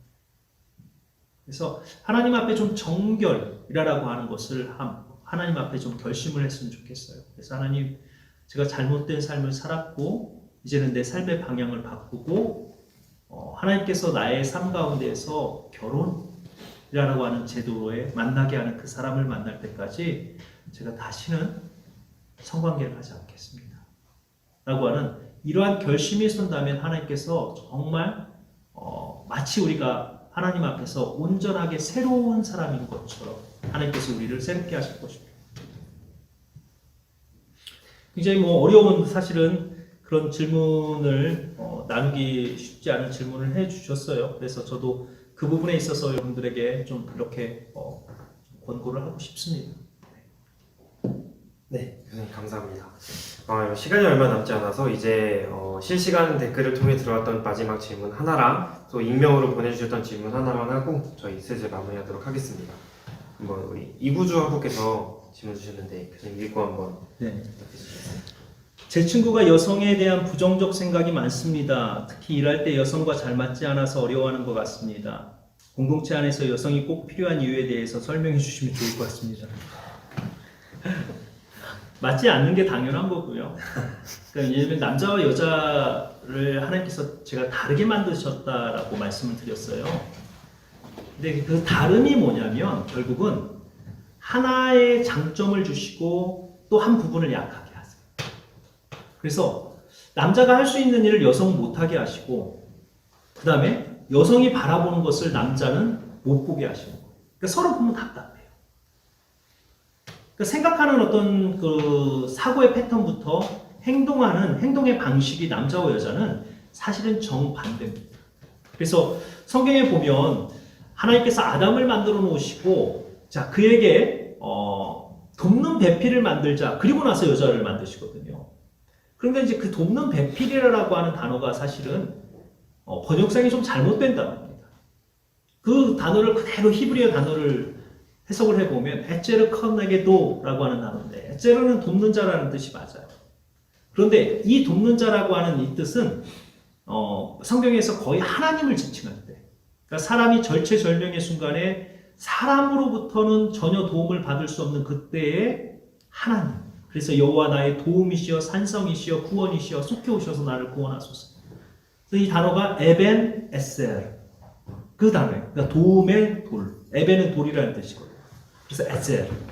그러니까 여자를 남자 옆에 하나님과 같은 존재, 돕는 자로 세우셨는데 그 여성의 어떤 특성을 이야기할 때 컨네게도 컨은 뭐뭐처럼 이런 뜻이고 네게드는 정반대예요. 맨 마지막에 오는 그의. 그래서 여자를 그와 정반대의 모양, 관점, 그 다음에 시선, 가치관, 행동 방식을 가지고 남자를 돕는 자 이렇게 만드시고 그래서 하나님께서는 남자에게 육신의 어떤 그런 강함을 주신 반면에 마음을 굉장히 연약하게 하십니다. 그리고 여성에게는 육신적으로 남성보다는 연약하게 만드셨지만 마음을 굉장히 강하게 만드셨어요. 그래서 여자의 이름을 이샤라고 부르면서 이샤라고 하는 그 단어가 이쉬에서 이샤로 오면서 제일 마지막에 전치사 아를 넣는 거예요. 이쉬 아가 이샤가 되는 거예요. 그런데 마지막에 그 전치사가 두 가지 의미를 갖습니다. 뭐뭐로부터. 그래서 남자로부터 나오니 여자니라. 이 단어가 그냥 이샤의 의미예요. 그런데 이 맨 끝에 있는 아 전치사가 또 하나의 의미가 뭐냐면 존재론적으로 뭐뭐 안으로 into. 그러니까 한 전치사에 from과 into가 다 있는 거예요. 그러니까 여자는 존재론적으로 남자로부터 나왔지만 역할론적으로는 남자 안으로 들어가는 존재. 그래서 하나님께서는 여성에게 직관력을 주셔서 남성이 바라볼 수 없는 것을 여성은 느끼게 하세요. 근데 남성은 여성에 비해서 일을 빠르고 힘있게 추진할 수 있는 추진력을 주시고 그래서 여자가 안에 들어와서 남성에게 하나님이 나의 보여주시는 어떤 상황들을 바라보면서 달려갈 길과 방향들을 제시해주면 남성은 그 일을 하나님이 주신 힘과 추진력을 가지고 이루는 거예요. 이게 이제 팀워크이거든요. 팀워크. 그러니까 왜 나와 다른 사람, 특별히 여자와 남자가 함께 했을 때 우리는 굉장히 다름을 느끼거든요. 불편함을 느낄 수 있어요. 근데 그 불편함을 느끼는 사람들의 특징이 뭐냐면 자기는 잘하고 운전한다고 생각을 하는 거예요. 근데 실질적으로 그 사람도 보면 빈틈이 엄청 많습니다. 그러니까 이런 사람, 어떤 사람이 여러분들에게 더 좋은 사람인지 한번 생각해 보세요. 아침부터 저녁까지 열심히 뛰어다니면서 이곳저곳에 가서 뭔가 일을 이루어내려고 분주하게 다니는 사람. 어떤 사람은 그 일을 이룰 수 있는 한 곳을 분석을 하고 잘 봤다가 딱 그곳만 가요. 그러니까 우리 소위 뭐 군대에서 보면 한 지휘관이 자, 이 산이다 하고 뛰어갔어요. 근데 이 산이 아닌가 봐. 저 산으로 가자. 뛰어다니는 거야. 군대 병력들을 이끌고. 그런 지휘관을 만날지 아니면 지휘관이 전략적으로 분석을 해서 조금 늦어도 한 곳으로 저기를 공격하자라고 이렇게 하는 지휘관을 만날지. 그러니까 결국은 남자와 여자는 남자는 뛰어다니는 사람이고 아내는 내 안에 그러니까 여자라고 하는 존재는 안에 들어서 분석을 하고 정확하게 지점을 정하는 사람. 이 두 개가 딱 분리가 되는 순간 어떤 일은 남자는 계속 뛰어다니는 여자는요 전략만 가지고 있고 행동은 하지 못한다. 나아가지 못한다. 그러니까 결국은 그들이 서로를 바라보았을 때 얼마나 답답하겠어요. 일을 하는 방식이. 그러니까 답답할 수밖에 없어요. 그런데 이제 문제는 뭐냐면 내가 부족하다라는 것을 인식을 하면 교회 안에서도 마찬가지예요. 우리 한국 교회는 남성이 대체적으로 다 대표를 하고 있잖아요. 담임 목사도 그렇고 다 남성들이 대표를 하고 있잖아요. 그렇게 남성 중심의 교회에 만약에 여성이 없다면 기도하는 권사님들, 보이지 않는 곳에서 그렇게 봉사하시는 분들 이런 분들이 없다면 교회는 거의 이건 뭐 시장바닥이에요. 이쪽으로 갔다 저쪽으로 갔다 저쪽으로. 그런데 교회가 그렇게 진중할 수 있는 이유 중에 하나는 저는 이 자매들 혹은 우리 여성들이 그 안에서 기도하고 뭔가 이렇게 방향들을 정하고 있기 때문에 교회가 진중할 수 있다고 생각합니다. 가정은 더 크게 심하고. 그래서 자매를 바라보면서 이렇게 불편하고 형제를 바라보면서 불편할 수 있어요. 그러나 그러한 사람들이 가장 먼저 해야 건 내가 없는 부분을 저 자매는 가지고 있다. 그러니까 내가 부족한 것을 인식을 해야 저 사람이 가지고 있는 것이 귀하게 여겨지는 거예요. 그것을 인식을 하지 못하면 나는 다 할 수 있는데 내가 저 사람 없이도 잘할 수 있는데 오히려 쟤네들은 짐이 돼. 이렇게 느껴지는 거예요. 그런 마음이 있는 사람들은 항상 그냥 이산저산 뛰어다니다가 일생을 마칠 그런 가능성이 크죠. 그러니까 서로 연약함을 좀 고백하고 또 서로의 어떤 장점들을 인정해 주는 게 필요할 것 같아요. 네, 감사합니다. 그리고 마지막으로 질문 나누도록 하겠습니다. 한 교수님께서 익명 채팅방을 통해서 좀 질문해 주셨는데, 신학과 학생인데 부모님은 오랫동안 서로를 힘들고 어렵게 하였습니다. 지금은 부모님 두 분이 별거 중이시며 자녀들을 통해 누가 더 좋은지 흔한 편가르기를 하고 있습니다. 사실 많이 지치고 힘이 듭니다. 자녀들의 생각은 두 분이 이혼을 하시고 각자의 삶을 살아가셨으면 합니다. 하지만 주위 사람들은 기독교인이 절대 이혼을 해서는 안 된다라고 말을 합니다. 이런 상황 가운데서 이혼을 하지 않고 유지하는 것이 주님께서 기뻐하시는 모습일까요? 이런 질문이었습니다. 반대로 이혼을 한다면 이분들이 행복하실까요? 이제 이혼이 모든 것의 어떤 다름 혹은 모든 문제의 해결책이라고 제시하는 이 사회가 사실은 저는 조금 너무 인본주의적이고 너무 극단적 처방으로 마치 아프면 그러면 빨리 어떤 극약을 먹어. 그러면 금방 나을 거야. 이렇게 처방을 하는 것 같아요. 궁극적으로 치료제를 주는 것이 아니고 다리가 아파? 잘라내. 이런 거예요. 자꾸 다리에 가시가 박혀가지고 아프니까 그럼 잘라내. 이렇게 지금 가르치는 거예요. 이혼하면 행복할까요? 라고 하는 그 문제를 던졌을 때 이혼이 궁극적으로 가정의 문제를 해결할 수 있는 궁극적인 것은 그러니까 저는 이혼을 무조건 반대하는 사람도 아닙니다. 왜냐하면 한 자매가 와서 내가 죽을 만큼 날마다 맞습니다. 그런데 우리 목사님이 참으래요. 근데 실질적으로 그 자매가 맞아서 죽을 수도 있어요. 그런 일들이 많잖아요. 그런 경우는 생명의 위협을 느끼고 서로가 서로에 대한 어떤 기본적 어떤 서로가 어떤 사람으로서 대하는 기본적인 태도가 없고 폭행, 착취, 어떤 생명의 위협까지도 느끼는 그런 상황이라면 저는 이혼해야 된다고 봐요. 그런데 이제 지금 이 문제가 왜 부모님이 서로 오랫동안 힘들었는지 이런 부분들은 우리가 알 수 없어요. 그러나 성경에서 이혼을 이야기를 했을 때 하나는 어떤 성적인 서로가 어떤 그 의무를 다하지 못했을 때, 그래서 한 사람이 외도를 하거나 어떤 성적인 어떤 그런 약속을 지키지 못했을 때 이혼할 수 있다라고 이야기합니다. 더 율법으로 가면 여성의 어떤 조건들이, 예를 들어 아내를 데려왔는데 딱 첫날 밤을 지나고 나니까 여성이 처녀가 아닌 것 같아요. 그러면 그냥 이혼을 해줄 수 있었어요. 고대의 법에. 그런데 이제 율법 안에서는 그러한 일이 있다 할지라도 여러 가지 증거를 가지고 이혼의 어떤 절차를 할 수 있다라고 이렇게 이야기를 합니다. 자, 그럼 이혼이 왜 성경에서 이혼을 주었을까라고 했을 때 이혼은 지금 우리 입장으로 보았을 때 고대의 이혼은 굉장히 불평등해요. 왜냐면 여성에게 절대 불리거든요. 그런데 그 당시 상황을 생각해보면 그 당시에는 남성이 여성을 향해서 아까 우리 형제가 형제 같아요. 형제가 질문을 하는 게 밑바닥을 봤어. 그 어떤 자매의 그 화장하고 예쁜 모습이 아닌 화장을 지우고 나니까 나와 별반 없는 그런 밑바닥을 봤어. 그래서 고대에는 아침에 일어나서 이혼이다 3번 외치면 이혼이에요. 그럼 그 여자는 그냥 나가야 돼. 그러니까 율법 안에 이혼을 여러 가지 증거와 절차를 가지고 이혼을 이렇게 해놓은 것은 사실 그때 상황으로 보면 여성, 절대 약자인 여성을 보호하기 위한 최소한의 하나의 방책이었거든요. 그러니까 지금도 마찬가지예요.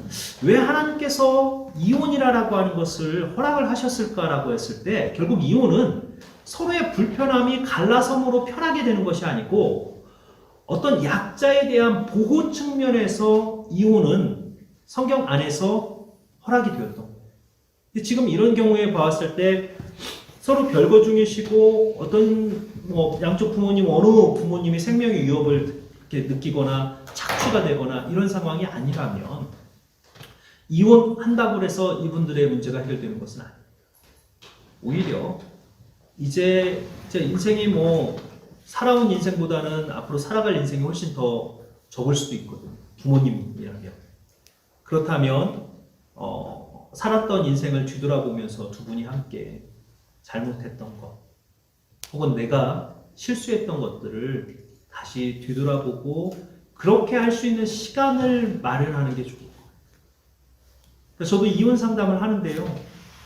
이혼 상담한 사람들의 결국은 다 그 시작을 보면 작은 오해예요. 작은 오해. 그것이 결국은 산더미처럼 눈덩이처럼 커져서 나는 저 사람과 함께 할 수 없다라는 결론에 이르는 엄청난 어떤 큰 죄가 아니고 큰 잘못이 아니고 작은 오해에서부터 시작. 그래서 그 오해에 대해서 서로 이야기하고 대화하면서 풀 수 있는 오히려 자녀들이 그러한 장들을 좀 만들어가면 어떨까라는 생각이 들어요. 그러니까 함께 한 시간들 그 다음에 자녀를 낳고 그 안에서 고통과 슬픔과 기쁨을 같이 나눴던 부부가 마음에 한켠에 미움만 있다면 이 세상에서 가장 원수처럼 느껴질 수 있어요. 그런데 놀랍게도요. 그 미움의 흔적을 딱 지우고 나면 너무 그리움이 납니다. 부부는.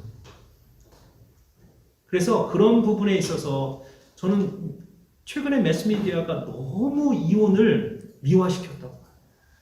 비혼, 조론 이런 표현들을 쓰면서 마치 그들의 삶이 너무도 평화롭고 이제는 모든 걸 다 이룬 사람인 것처럼 그렇게 살아가는 그 모습들이 저는 이건 정말 이 미디어가 정말 사탄의 손에서 이 결혼 가정을 해치는 그런 도구로 사용된다고 생각해요. 그러니까 결혼은 처음부터 편하려고 하는 게 아니에요. 결혼을 편하려고 했다면 그 결혼 자체는 이미 망하려고 하는 거예요. 그러니까 결혼할 때부터 우리는 제가 처음에 이야기했잖아요. 뜯어먹으려고 결혼하는 게 아니고 나의 것을 주려고 결혼하는 거예요. 그래서 그러한 면에서 우리가 결혼이라고 하는 것을 다시 한번 생각해보고 부모님들에게도 그분들의 연합이 결국은 자녀들을 만들어냈고 그 긴 세월을 미우나 고우나 함께하면서 보냈던 그 시간들이 얼마나 두 분들의 인생에 소중한 흔적들인지 추억들인지를 자녀들이 좀 찾아드리면 좋을 것 같아요. 그래서 미움이라고 하는 한편의 그 구름만 마음에서 없애버리면 굉장히 서로에 대한 그리움이 많습니다. 그래서 그런 부분들을 이제 자녀들이 성장을 했으니까 자녀들이 두 분이 만약에 그걸 해결하지 못한다면 자녀들이 좀 찾아드리면 어떨까라는 생각이 듭니다. 네, 감사합니다. 네, 지금까지 우리 그리스도인의 연애 그리고 결혼이라는 주제로 교수님과 말씀을 나눌 수 있었고 오늘 교수님께서 해주신 말씀들이 저희와 여러분들 하고의 마음속에 잘 남아있기를 바랍니다. 이제 마무리를 하려 하는데 학생들이 실시간 댓글은 웬만하면 꼭 하고 끝냈으면 좋겠네요. 좋습니다. 자, 실시간 댓글 봅시다. 어떤 겁니까? 네, 아멘이라는 댓글도 있고요. 아멘이라는 댓글이 되게 많습니다. 그리고 명쾌한 답변을 해주셔서 정리가 잘 되었다는 하고도 있습니다. 네, 실시간 제가 첫사랑 얘기는 했습니다. 결혼하고 나서 예수님 믿으면 어떻게 해야 하나요? 충분히 가능성이 있죠. 결혼하고 나서 예수님 믿을 가능성이 있는데 그 안에 한 사람을 그 예수님을 믿게 하기 위해서 우리가 희생하고 참고 정말 인내해야 될 그 고통이 너무 크다는 거죠.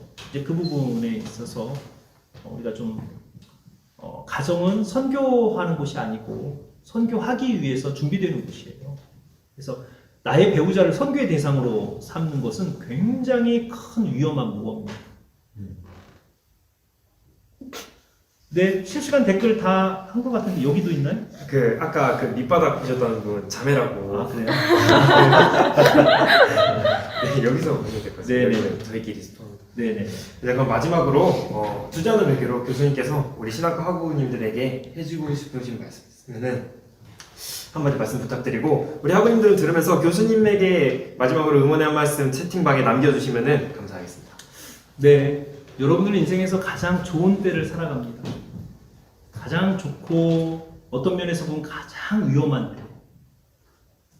그러니까 인생에서 우리가 몇 개의 어떤 시간의 그 타임들을 나눠 보면 지금 여러분들의 시간이 정말 여러분들의 인생을 결정하는 짧은 시간이지만 가장 중요한 순간들입니다. 그래서 그때 하나님께서 여러분들의 그 삶 가운데에서 찾으시는 것이 무엇일까? 좋은 학점일까? 아니면 뭐 여러분들이 세워놨던 어떤 그런 그 관계들일까? 무엇일까를 보았을 때 가장 여전히 하나님께서 찾으시는 것은 여러분들의 사람됨이에요. 온전한 사람됨. 그래서 그런 어떤 사람됨을 이루어가는 과정으로 여러분들 신학도 마찬가지고, 신학도 우리가 좋은 사람 되기 위해서 하는 거예요. 연애도 마찬가지. 연애도 하나님 보시기에 정말 좋은 사람 되기 위해서 우리는 결혼도 하고 연애도 하는 거예요. 우리가 자칫 잘못하면 하나님이 주신 가장 아름다운 선물인 사랑이 우리를 가장 추하게 파괴할 수 있는, 죄악으로 이끌어갈 수 있는 그 아주 죄악의 도구가 될 수도 있습니다. 그래서 마음을 잘 지키십시오. 세상은 우리에게 언제든지 죄악의 그 달콤함을 가지고 우리에게 다가옵니다. 우리는 하나님 앞에서 정말 성결함, 또 하나님의 사람으로서 온전함을 지키고자 하는 그 노력이 우리에게는 있어야 돼요. 무너지고 실패하는 것을 당연히 여기시지 마시고 하나님 앞에서 정말 아름다운 모습을 지키실 때 그때 하나님께서 여러분들을 채워서 사용하시는 거예요. 그래서 하나님의 손에 정말 붙들려서 한 시대에 하나님의 사람으로 살기를 원하신다면 여러분들의 사람됨의 그릇이 먼저 지금 이때 가장 중요한 이때에 그 사람됨의 그릇이 아름답게 지켜져야 돼요. 그래서 좀 그러한 어떤 그 삶들, 이 액체에서 곳곳에서 정말 그렇게 아름다운 사람들이 좀 나왔으면 좋겠어요. 하나님 보시기에 좋은 사람들이 좀 나왔으면 좋겠습니다. 네, 감사합니다. 예, 학생들께서 많은 반응 보여주셨습니다. 네네. 네, 감사합니다. 이제 마지막으로 우리 기억에 남았던 질문이라던가 조금 반응. 첫사랑 이야기 왜 어떻게 하다 보니까 첫사랑 이야기. 놀았다 질문. 예, 그다음에 우리 밑바닥을 보셨다는 우리 분에게 위로, 자매에게 위로 하나 드리고, 그다음에 또 사실은 나누기 힘든 어떤 그런 그 본인의 어떤 그런 아픔을 나눠줬던 분에게도 또 위로의 어떤 그런 선물을 하나 좀 드리면 좋겠습니다. 3분 정도? 네. 네. 말씀드린 세 분은 저희가 여기가 익명이라서 학생의 신원이 파악이 되지 않아서 가능하시다면은 저희 신학과 회장님 혹은 저에게 개인적으로 비밀로 연락을 주시면은 저희들이 선물 전달해 드리도록 하겠습니다. 네, 지금까지 여러분 우리 학회 함께 이 시간 긴 시간 함께 해주셔서 감사하고, 우리 마무리로 교수님 기도해 주시죠. 이제 기도하겠습니다. 아버지 하나님 감사합니다. 참 험난한 시대를 삽니다. 여러 가지로 막혀있고 답답합니다. 그러나 이때 여전히 하나님의 사람들은 땅 밑에서 새싹처럼 자라고 있고, 하나님께서 하늘을 여시고 세상을 여셔서 정말 우리의 뿌리가, 우리의 열매가 펼쳐질 그때를 하나님의 사람들은 여전히 준비합니다. 하나님, 우리 사랑하는 우리 신학과 학우들을 주님 그 마음을 지키시고 이 어려운 때에 정말 이들이 그 마음이 흩어지지 않도록 주님께서 돌보시며, 하나님 무엇보다도 하나님께서 우리에게 귀한 선물로 주신 이 아름다운 성을 또 사랑을 잘 지켜서 좋은 사람 될 수 있도록, 그리하여 하나님에게 정말 의미 있는 삶을 살아드리는 귀한 주의 백성들 될 수 있도록 주님 인도하여 주시옵소서. 모든 말씀 예수님 이름으로 기도합니다. 아멘.